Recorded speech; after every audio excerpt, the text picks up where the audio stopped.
Hi welcome back to my channel. ఈరోజు కథ ప్రేమిస్తే 9వ భాగాన్ని వినేద్దాం. గదిలోకి వెళ్ళిన ప్రంశుకి ఆదమర్చి నిద్రపోతూ కనిపిస్తుంది సాధ్వి. ఆమె వైపు ఒక్కసారి చూసి స్నానాల గదికి వెళ్ళి అరగంట తర్వాత బయటకు వచ్చి బాల్కనీలోకి వెళ్ళి చుట్టూ చూస్తూ ఉంటాడు. అను ముందుగానే ఫ్రంచు ఉన్న వైపు ఒక పెద్ద బెడ్షీట్ అడ్డుగా కట్టి అక్కడే కింద కూర్చుంటూ ఉంటుంది.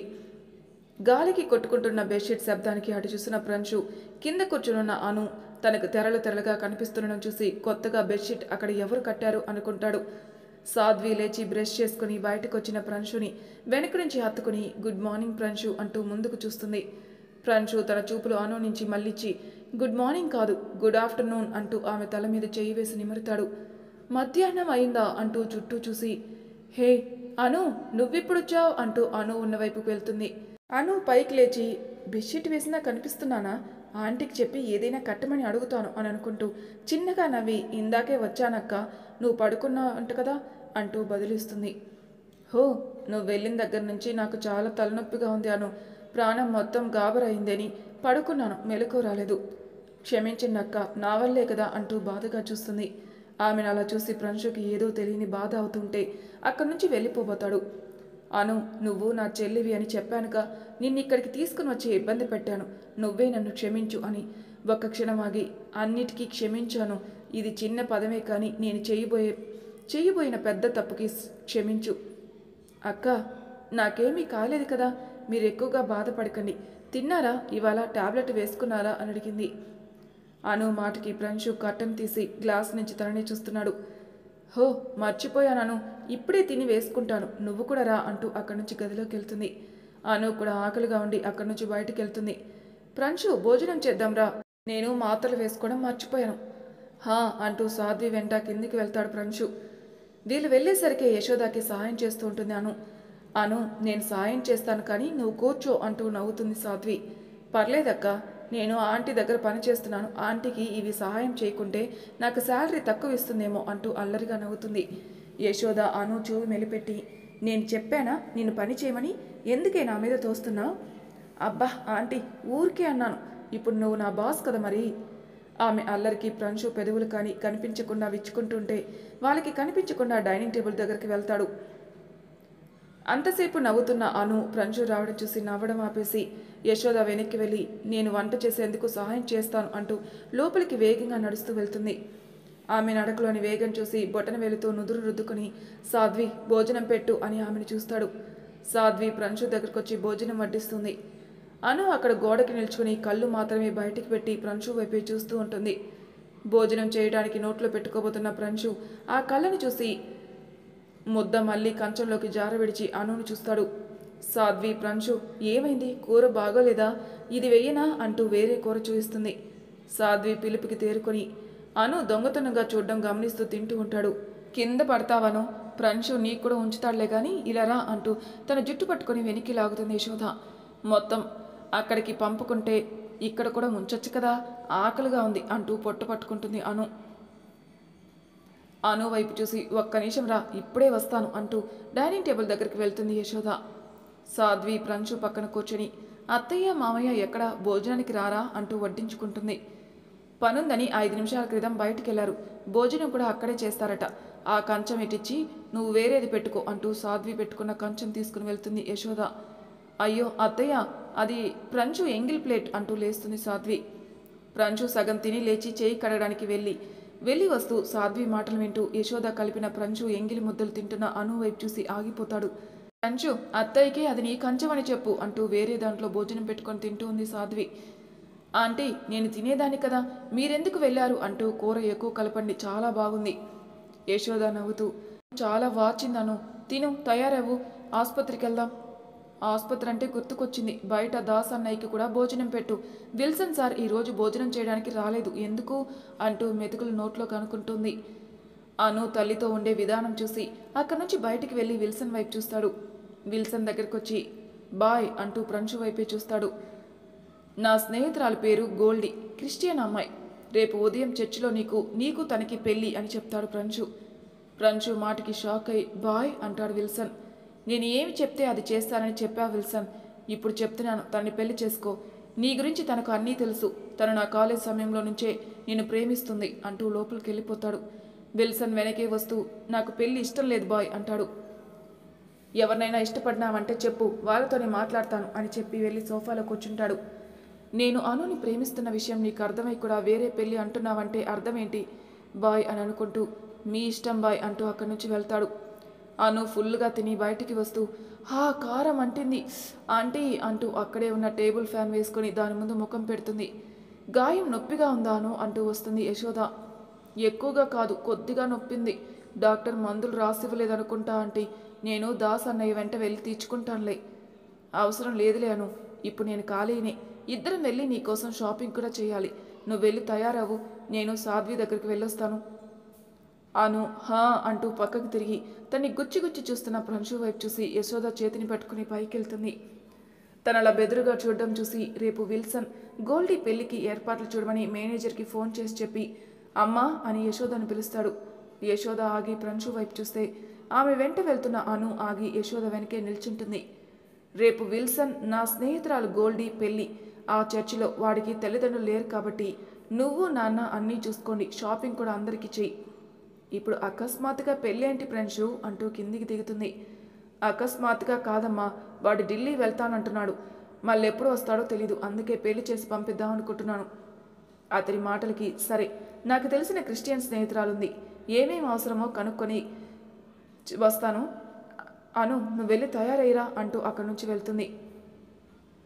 అను యశోద వెళ్ళిన వైపే చూస్తూ ప్రంశు సార్ ముందు ఒక్కదాన్ని వదిలేసి వెళ్ళింది అని అనుకుంటూ గబగబా పైకి ఎక్కేస్తుంది. ప్రంశు వెళ్తున్న అను వైపే చూసి ఆమె వెనకే మెట్లెక్కుతుంటాడు. నిన్నంతా నీరసంగా ఉండి ఇప్పుడు బాగా తిని మెట్లు వేగంగా ఎక్కేసరికి కడుపులో పట్టేసి ఒక 2 నిమిషాలాగి గదిలోకి వెళ్తుంది. ఆమె వెళ్ళడం చూసి తన గదిలోకి వెళ్తాడు. మయాంకి ఎంతకీ నిద్ర పట్టలేక లేచి తండ్రి గదిలోకి వెళ్తాడు. దాదాపు 5 ఏళ్లుగా మంచం మీదే తండ్రిని చూస్తున్న మేనత్త వైపు చూసి అత్తయ్య నువ్వు గదిలోకి వెళ్ళు, నాన్న దగ్గర నేనుంటాను అంటాడు.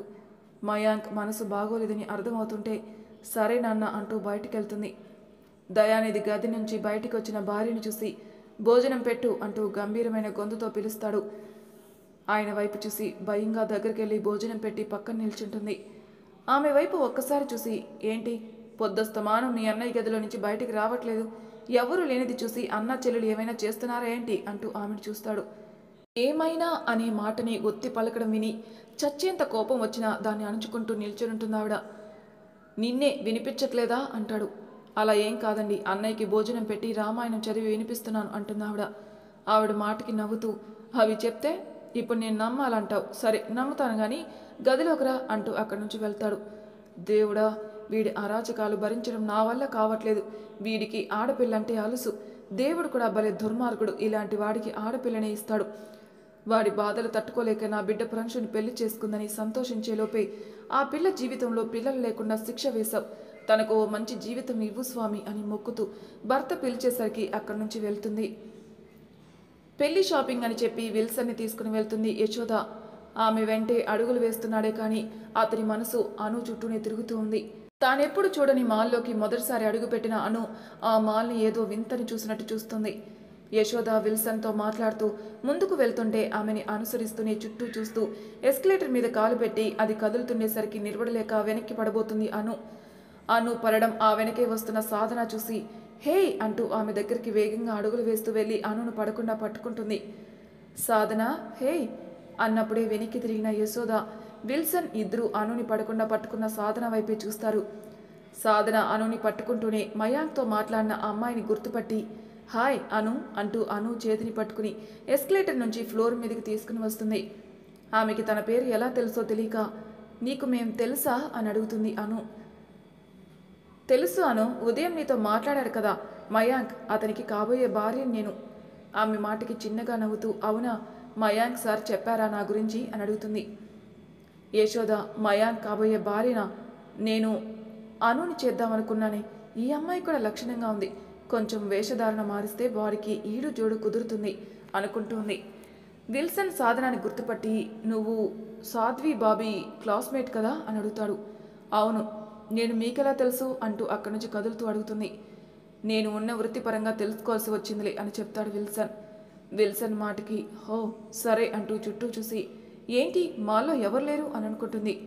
అను నిదానంగా యశోద దగ్గరికి వెళ్ళి ఇంత పెద్ద బట్టల కొట్టు ఉంటుందా ఈ ఊర్లో అని అడుగుతుంది.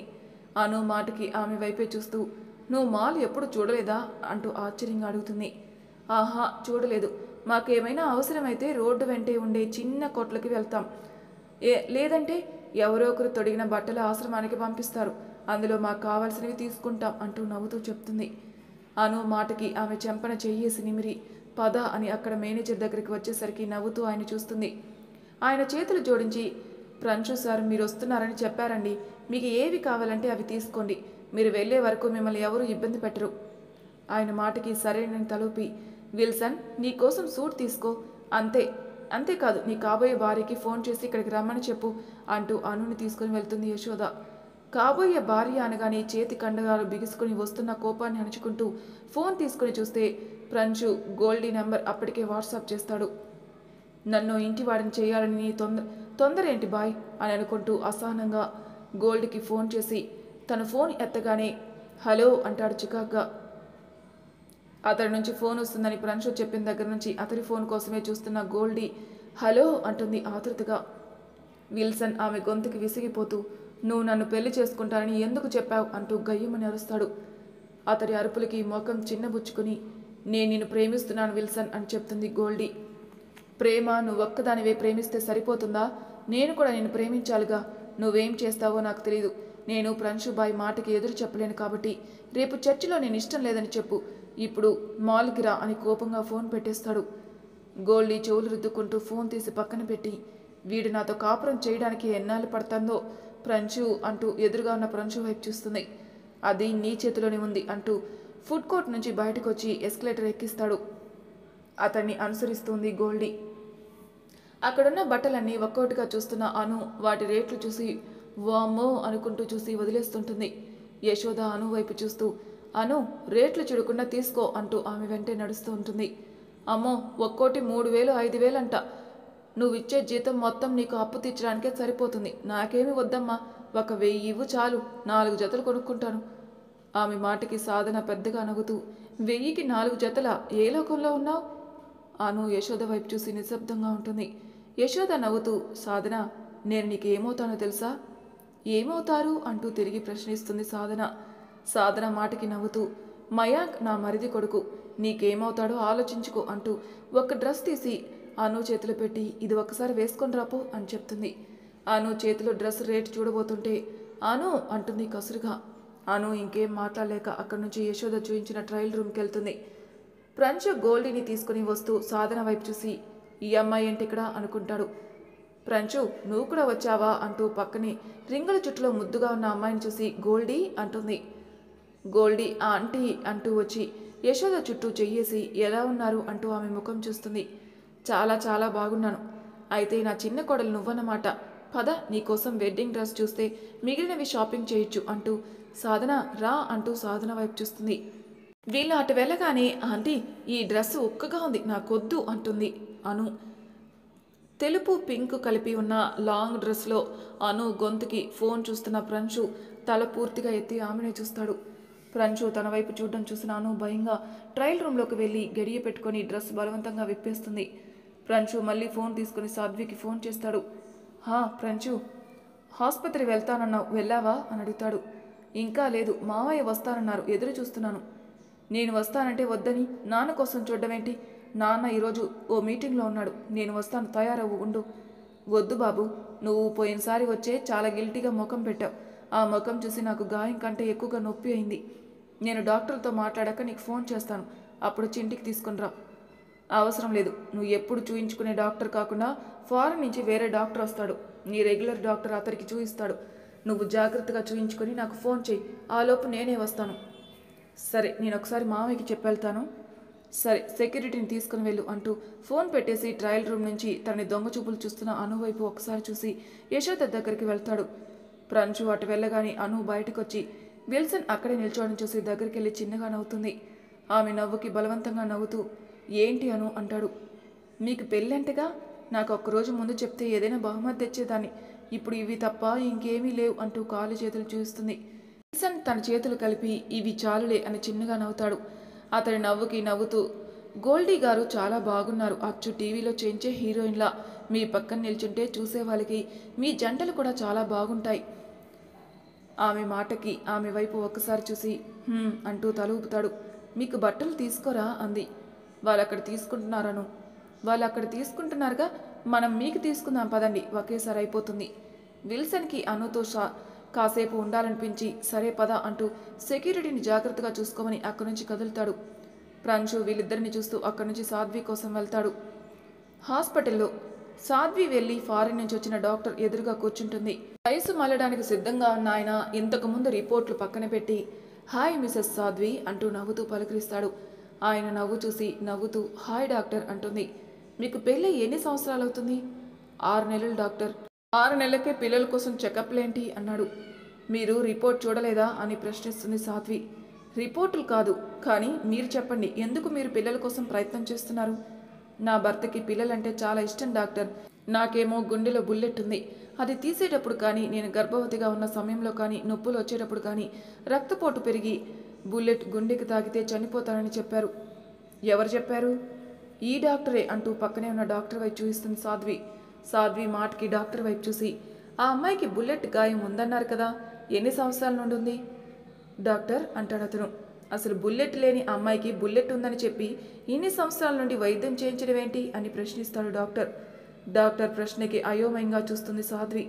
చెప్పండి డాక్టర్, ఇలా వైద్యం చేయించడం ఎంత నేరమో తెలుసా? మీ మీద నేను కేసు అనే లోపే సార్, ఆ అమ్మాయి తండ్రి దయానిధి గారు ఆమెని చంపేయమని, ఆ అమ్మాయికి బుల్లెట్ తగిలిన రోజు నన్ను బెదిరించారు అని చెప్తాడు. డాక్టర్ మాటకి తీవ్ర షాక్లో లేచి నిల్చుంటుంది సాధ్వి. డాక్టర్ మాటకి అంటే నువ్వు నన్ను మోసం చేశావా అంటూ గుమ్మం దగ్గర నిల్చుని ప్రశ్నిస్తాడు దయానిధి.